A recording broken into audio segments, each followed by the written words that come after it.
He's just a very good player.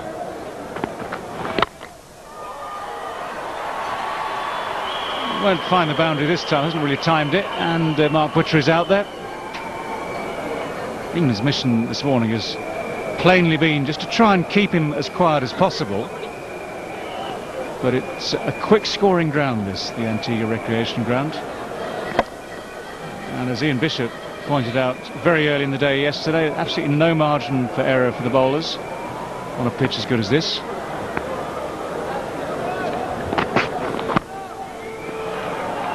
Deliberately opening the face, coming back for second as well. That could be good running, but that's a direct hit. Now that makes life very, very interesting. Lara's turned and looks confident. Now for sure he would have been in had the keeper, Geraint Jones, had to take the ball and get the ball back on the stumps. The fact that it's a direct hit from the third man boundary there makes life very interesting. Well, let's have a look. Direct hits often a lot closer than people think, and quite often the batsman thinks. He's pushing now, he's pushing, he's not in frame, here he comes. Is he going to get there? It's just home. Blimey, that is not the way he would have wanted to get out on this wicket. But I think he's in, but only by an inch and a half.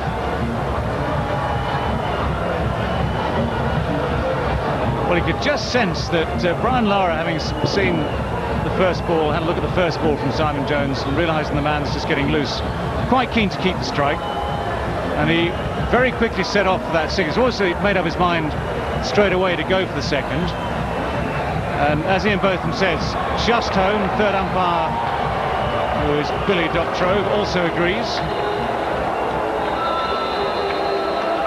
They'll be delighted. They'll get to see more of Brian Lara now. He gets 2, moves on to 129.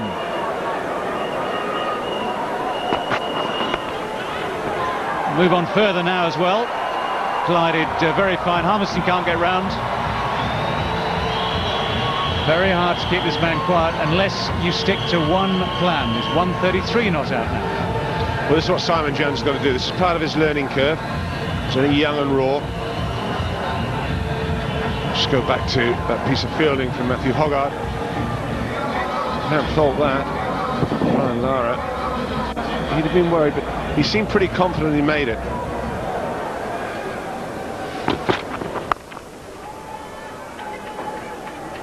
So much time now, Brian Lara, just picking his spots.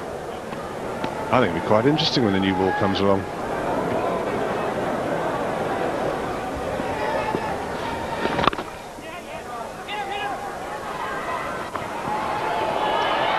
Lots of runs. It'll be 5. That won't bring any smiles to the England captain's face. Well, it's buzzers, that's what they call these. The ball pushed into the offside. Who's the fielder? I think it's Matthew Hoggard. He's got to have a shy at the stumps, there's nothing wrong with that. Good, strong, accurate throw. He's well in, but there's nobody there backing up. Ball races away, that's 5.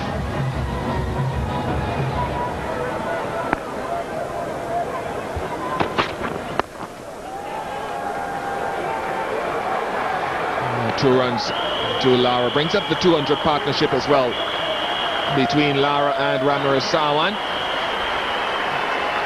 Monumental partnership in the context of the series. It's a huge improvement. Well, it means a lot to the West Indies and certainly to the public. And again, you can talk about it forever, unfinished business. It's all about scoring so many runs in this first innings. This is getting serious now. 201, third wicket partnership.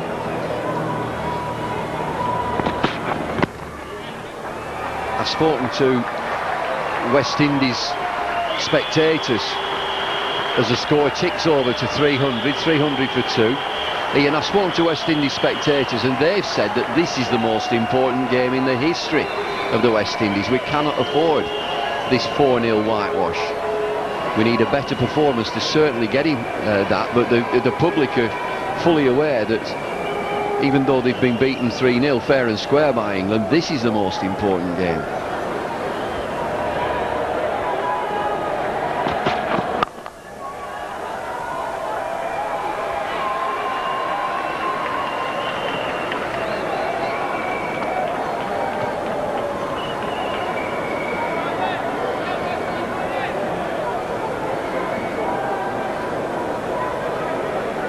It's important that they come out of this, I feel, the West Indies, with something. As you say, it might just be a draw. But a good performance. I think that's what they're looking here, to get a good performance.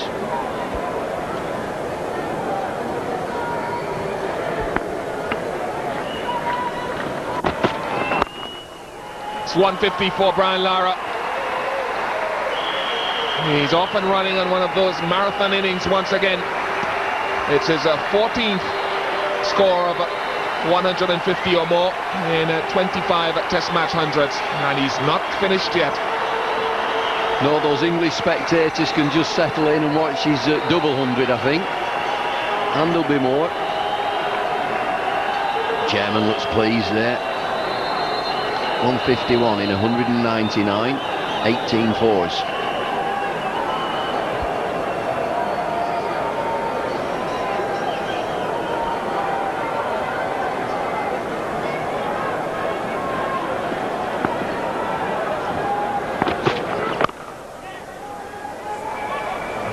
That's been the other feature.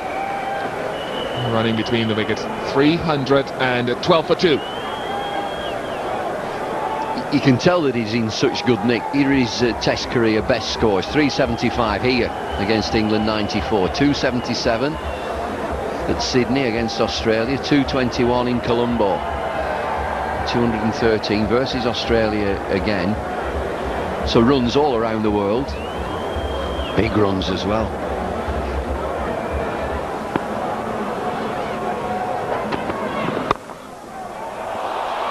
Gone through the covers. Lara will get 4 for it. Oh, will he? Ball slowing up and not quite touching the ropes.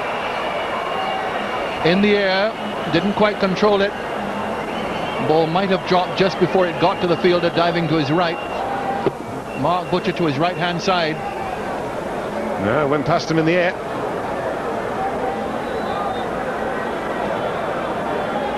Disappointment for Mark Butcher. Certainly for Matthew Hoggard.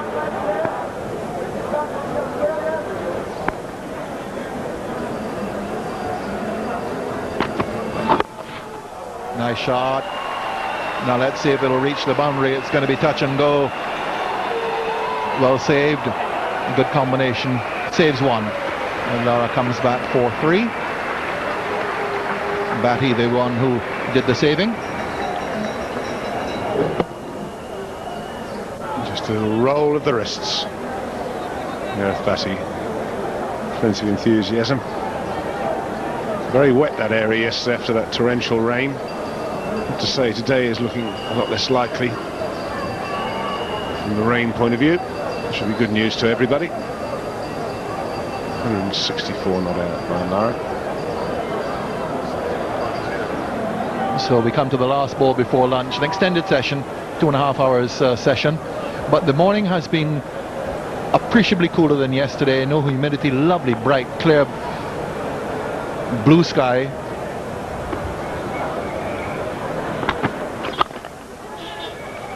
And a single to Lara carries the West Indies up to 342 for 3 at lunch on the second day of the 4th and final Cable and Wireless Test.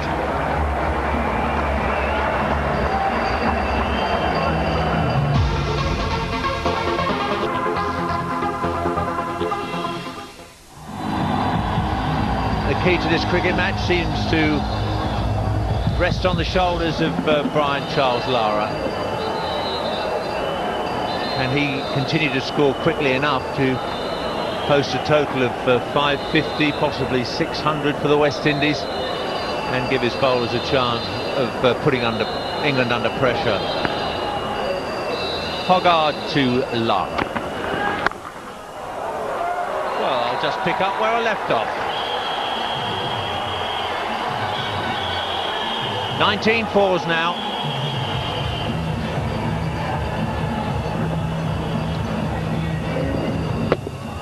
Pretty difficult to find anything good about that delivery from Matthew Hoggard. It's the first one after lunch, so I suppose you could say he's perhaps a bit stiff from having nothing to do for the last 45 minutes or so. But that was asking to be hit. Of course, someone of Lara's ability won't need to be asked twice. slip in a gully. Whipped away through the onside this time. Vaughan's in pursuit. England fielding has held up well. They've been keen in the field. There's been a lot of encouragement by everybody, for everybody. Harmison into Lara. Oh, that's a magnificent stroke. So reminiscent of 10 years ago at this ground. Lara, during that innings of 375, just kept missing the fielders.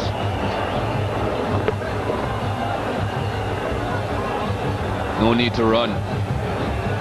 Nowhere near the defensive field that we saw earlier on, and of course Michael Vaughan with the second new ball will looking to take wickets. That's why there are no fielders posted on the boundary.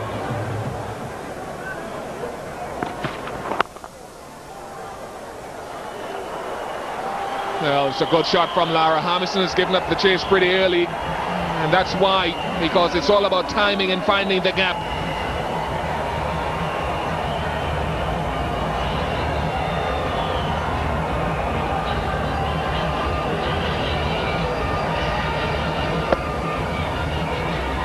Threw himself around the last ball to try and cut it off, Steve Harmison. I don't think he was ever going to get there.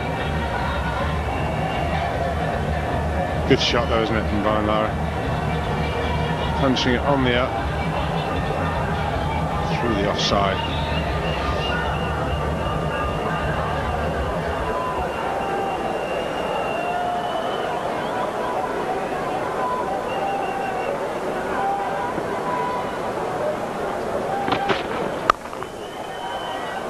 Good running.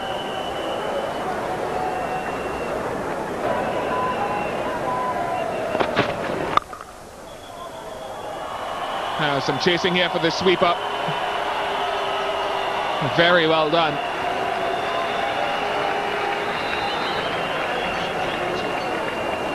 Paul Collingwood in the action once again. Just too short on length. Only marginally. I say it only has to be marginally, doesn't it? It's not that far off. A good delivery, good fielding.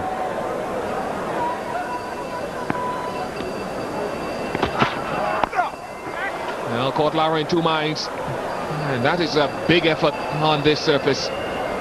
I'm just wondering if he actually lost this. It's very strange. Or maybe you're right, Fish. Maybe he thought about playing the hook shot and then pulled out of it. Let's have a look. Almost if he loses it.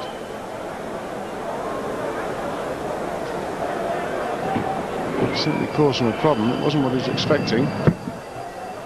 He's in that good a nick though. He can take, even play a shot and hit the bat.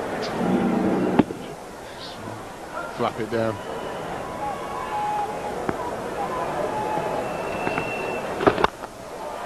Lara's down the ground. That's going to be his first six. So Lara greets the introduction of Batty with a typical straight six, his first of the innings. It's an emphatic message to send, is it not? First ball, straight down. He's hit it beautifully, absolutely beautifully, dead straight. Perfect follow through. That's almost Sobers like, that follow through. No need to run for them. That's bounced over the wall. Put it this way, it's bounced the other side of the wall. Yeah, I think it's gone into Factory Road. Someone saying it's under the car. It's under the car out there. So they'll be searching for that for a while. Well, it looks as if that's the one they've retrieved. What's it? It's round, it's red. You know what it's like. Go and fetch it. Or if you don't want to go, send David Lloyd. Lovely shot there. Perfect example of how to hit that ball straight.